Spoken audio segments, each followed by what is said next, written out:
सबको जय मसीह की। आइए आज के मनन के लिए भजन संहिता उसका 34 अध्याय 8 वचन से हम सीखेंगे।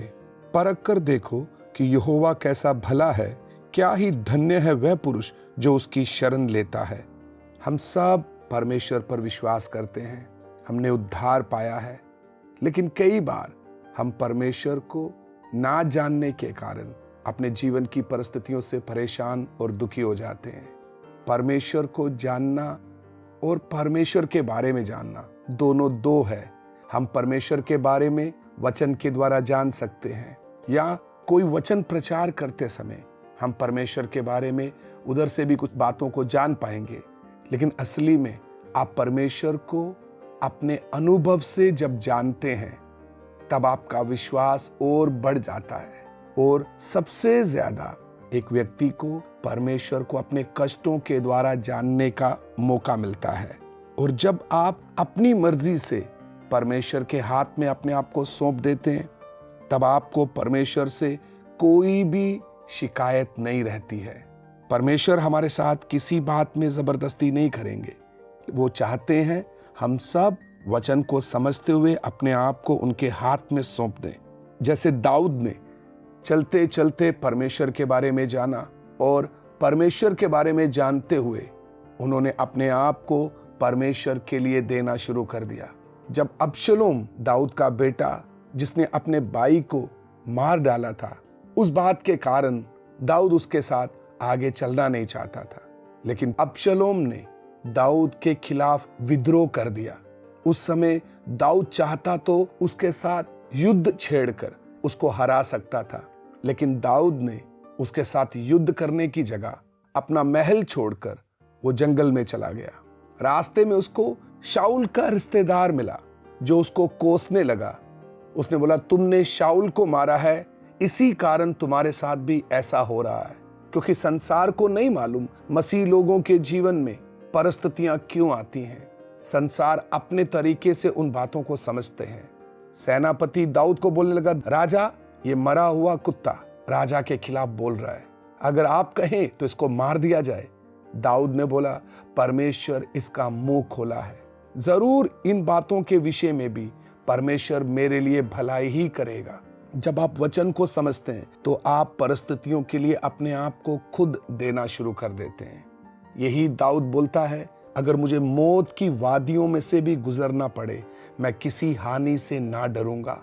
क्योंकि जैसे जैसे आप आगे बढ़ते हैं, आपके अंदर में जितने भी विचार हैं, आपको इन बातों के द्वारा नुकसान हो सकता है, सारी बातें आपके अंदर से निकल जाती हैं, क्योंकि आप चलते चलते परमेश्वर को जानने लगते हो।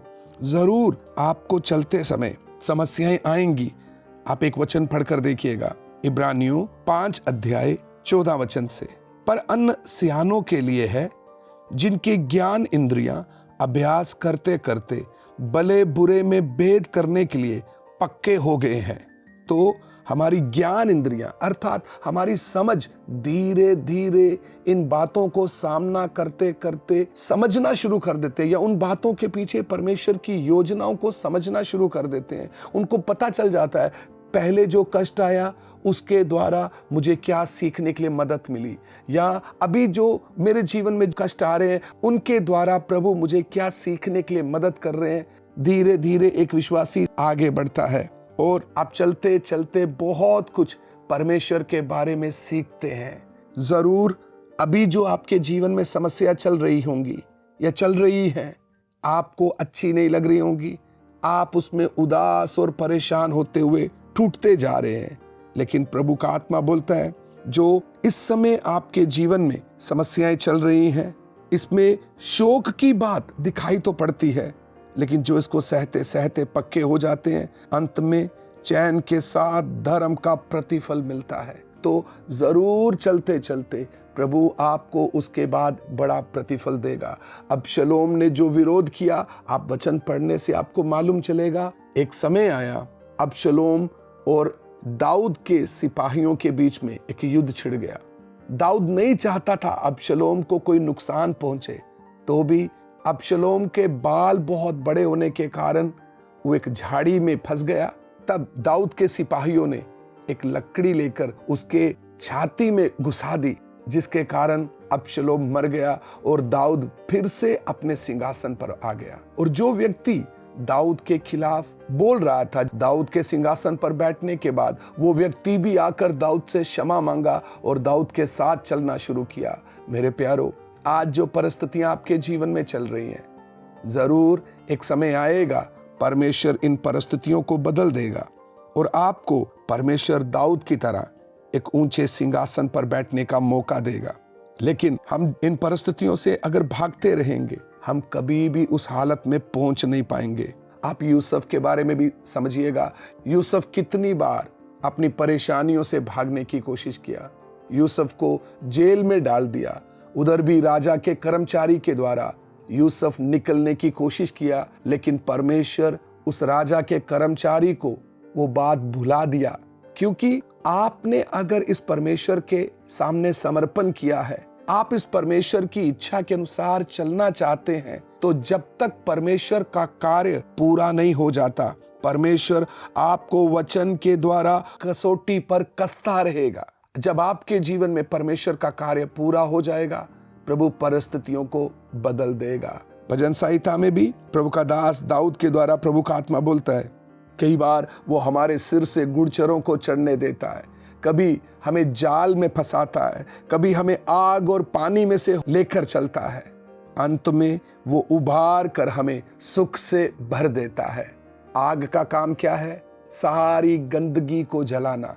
पानी का काम है गंदगी को अपने साथ बहा कर ले जाना। तो जब मेरे जीवन में कष्ट की आग जलती है, उसके द्वारा प्रभु मेरे जीवन से एक एक गंदगी को खत्म करते जा रहे हैं, ताकि मैं और आप परमेश्वर की मर्जी के अनुसार तैयार हो सके। प्रभु आपके जीवन में ऐसी परिस्थितियां इसलिए आने दे रहा है ताकि आपको और मजबूत बनाए और आप इन परिस्थितियों को सामना करते हुए एक मजबूत योद्धा बन जाएं, ताकि प्रभु के साथ आगे बढ़ते जा सके। आप इन वचनों को मनन करें। इन वचनों के द्वारा प्रभु आपको आशीषित करे।